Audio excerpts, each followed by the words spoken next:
Bonjour et bienvenue à tous dans le journal de l'économie. Ce n'est plus qu'une question de temps. La stratégie nationale de l'emploi est à sa dernière ligne droite. Quelques semaines seulement nous séparent de la présentation du programme sectoriel de Abdeslam Siddiqui. Le ministre de tutelle vient d'annoncer que la stratégie sera dévoilée avant la fin du mois de février. Des propos prononcés sous la coupole en réponse à une question orale. Le département de Abdeslam Siddiqui peaufine le texte. Il est en train de finaliser le document et selon le ministre, la stratégie fera l'objet d'un débat.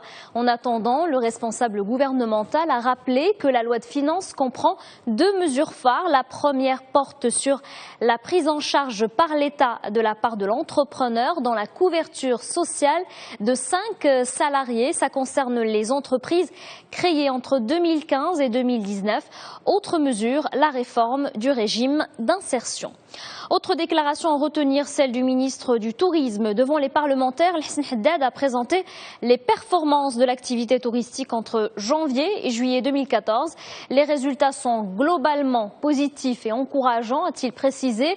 Le secteur a enregistré une hausse de 2,4% en termes d'arrivées, et ce par rapport à 2013. Mais le ministre du Tourisme a avoué qu'il y a eu un ralentissement de l'activité ces derniers mois.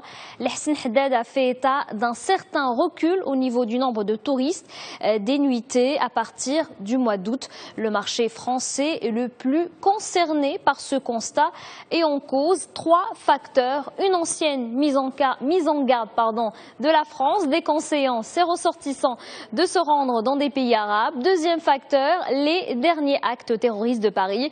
Et enfin, l'impact de l'épidémie d'Ebola. Un plan opérationnel de 100 millions de dirhams a été mis en place récemment pour justement faire face à ce recul.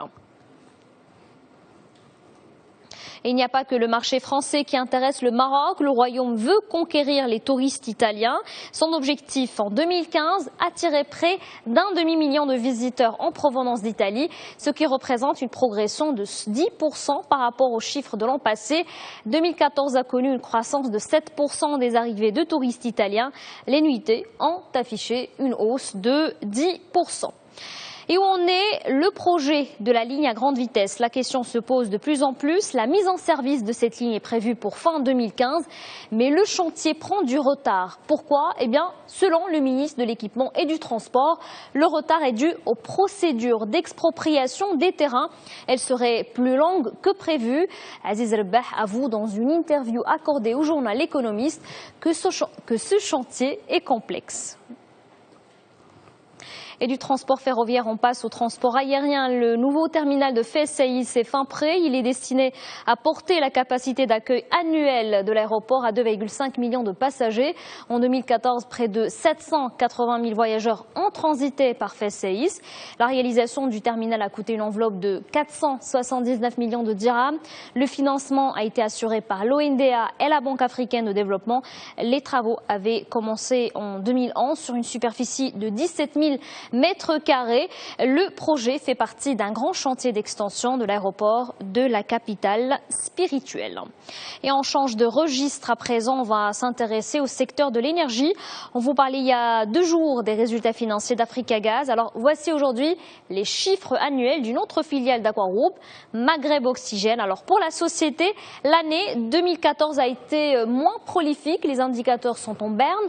Le résultat net affiche un recul de 7,3%.